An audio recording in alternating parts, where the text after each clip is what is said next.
چند بار به تو تاکید کنم که باید در جای معینی خود باشی ولی یک بار هم گپی مرا اجرا نمیکنی. سلام دوستان، این جوراب است و مردمی ما یک مثل دارند گپش حتی به جورابش نمیگذرد. نه، امروز ما درباره موقع جوراب نه بلکه موقع خود شخص خواهیم گفت. یعنی شخصیت شوی چیست و از کی سر می شود؟ انسان کی شخصیت می شود؟ از لحظه تولید یا از روزی که به مکتب می رود یا وقتی که جامعه او را قبول می کند؟ به نظر سوال های عادی می نماید، ولی اگر چقدرتر نظر اندازیم این یکی از بحث های جدی جامعه شناسان به حساب می رود. و ما در هر یک نشری برنامه با مسئله از این و آن طرف به عینک، با عینک، از بالا، از پایان نظر می اندازیم. از دور یا نزدیک می نگریم. نه، تنها موضوع را از نگاه عالمان و مردمان گذشته و امروزه دیده می برایم تجربه نظریوی را با واقعیت قیاس کرده اندیشه های ذهنی صنعی را نیز پرسیده می مانیم. به مثال موضوع امروزه ما شخصیت شوی. سر اول به علم سوسیولوژی مراجعت می کنیم چون که موقع انسان را در جامعه همچون شخصیت فن جامعه شناسی می آموزد. جامعه شناسی آمریکایی جورج هربرت مید بر آن بود که انسان شخصیت شده تولد نمی شود. شخصیت در مناسبت با دیگران شکل می گیرد. بعداً عالمان دیگر دیورکهیم و پارسونز تاکید می کردند. انسان تنها وقتی موقع خود را پیدا می کند که اگر همچون شخصیت خود را پرره درک نماید. یعنی انسان چگونه منی خود را می یابد. روانشناس و ژنتیک رابرت فلومین بر آن اندیشه بود که تربیت و مکتب قریب که شخصیت را شکل نمی دهند. آنها تنها کمک می کنند برای ظاهر شدن آن چیزی که هنوز قبل از تولید در وجود انسان زمینه گذاشته شده بود مانع شوند یا خود کمک کنند. پس کدام از اینها راست می گوید؟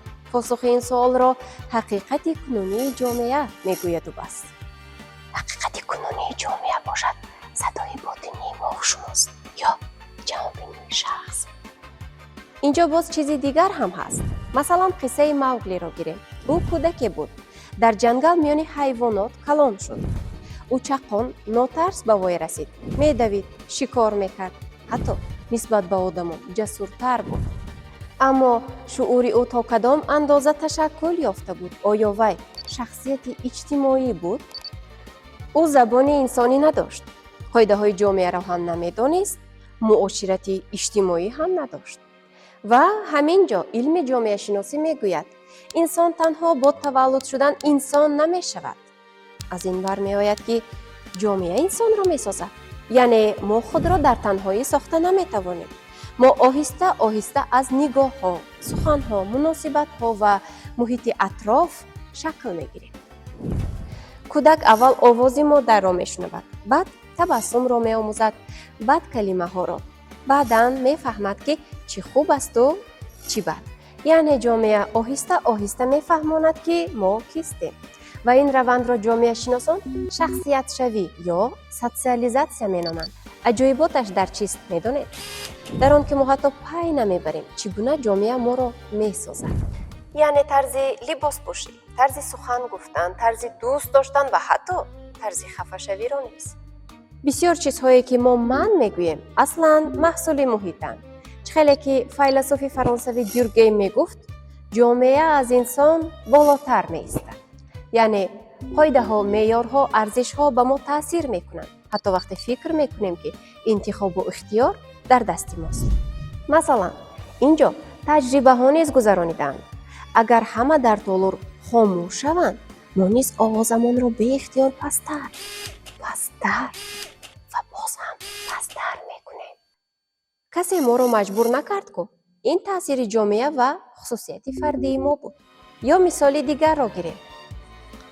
یک انسان میتواند در خانه خیلی آرام باشد لیکن در جای کار تماما رنگ دیگر میگیرد.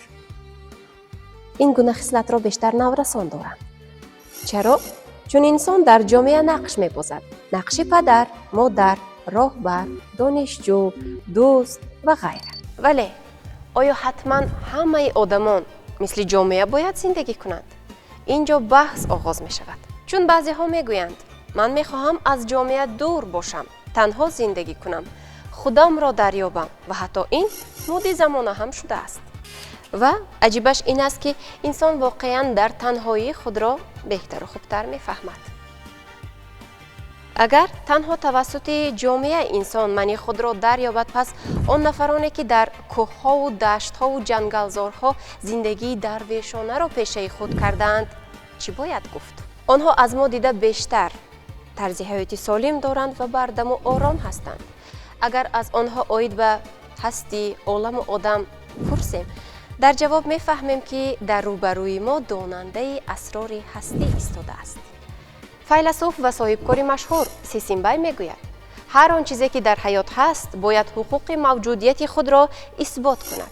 این فکری خیلی جالب است، چون شخصیت هم باید خود را اثبات کند. نه همیشه برای جامعه، بعضا برای خود. انسان باید فهمد او کیست، چی میخواهد، چرا زندگی دارد. وگرنه برعکس حال او میتواند یک عمر نقش دیگران را بازی کند. جامعه شناسی انسان را تنها همچون جسم نمی بیند. از نگاه علم انسان موجوداتی مرکب است و همین گونه نیز هست. او هم بیولوژی است، هم فرهنگ، هم پسیخولوژی، هم جامعه. از این رو فن سوسیولوژی با بسیار فنها پیوسته است، با فلسفه، تاریخ، آنتروپولوژی، روانشناسی و غیره. چون فهمیدن انسان آسان است. حتی مفهوم‌های انسان، فرد، شخصیت از هم دیگر فرق دارند. در جامعه هر انسان موقع خود را دارد. یکی مادر، یکی دانشجو، یکی روزنامه‌نگار، یکی دکتر. خیلی در بالا نیز گفتیم.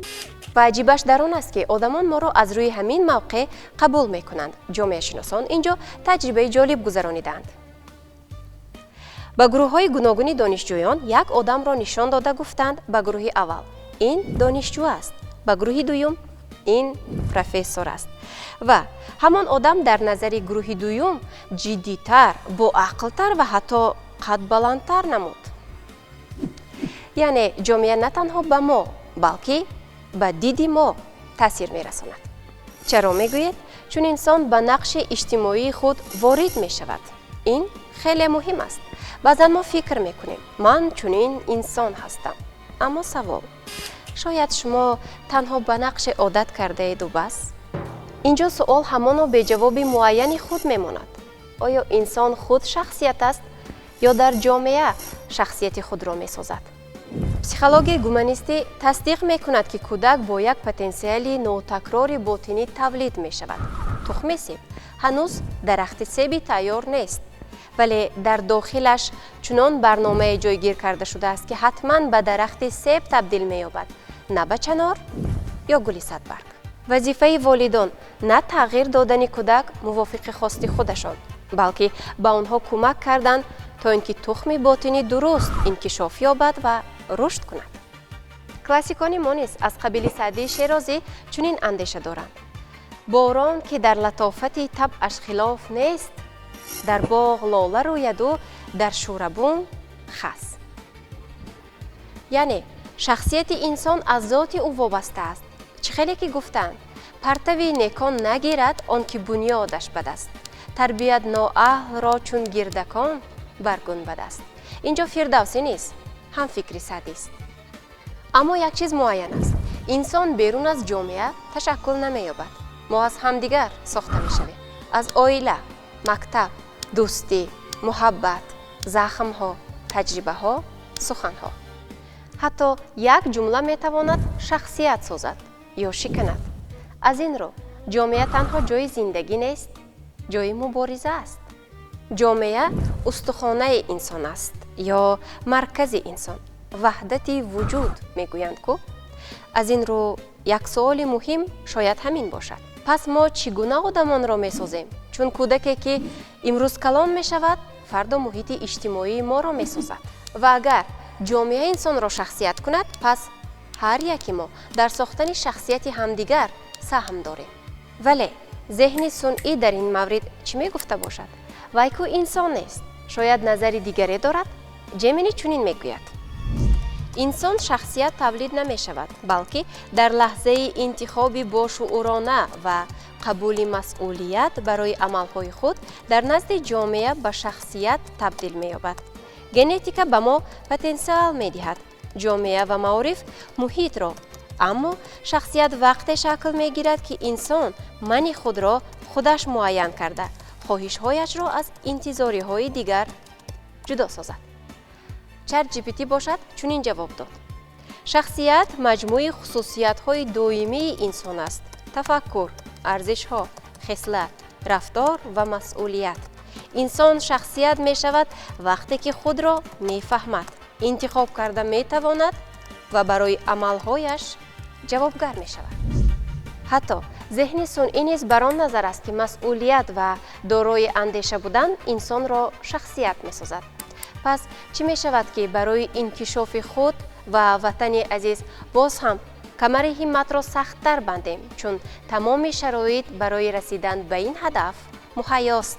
چون شخصیت‌های برومند و فدایی دیار، قهرمانان دور و زمان‌ها، رودکی، سینا، فردوسی، مولانا، جامی، دانش، عینی، بازار و لایق، شیرینشاه شاه تیمور، نصرت الله مخزوم و نهایت افتخار هر فرد ملت، اساسگزار صلح و وحدت ملی، پیشوای ملت، پرزیدنت کشورمان محترم امام علی رحمان. این بود برنامه دیدی نو. در این برنامه ما کوشش کردیم به مسئله نه از یک طرف بلکه از چند پهلو نظر اندازیم.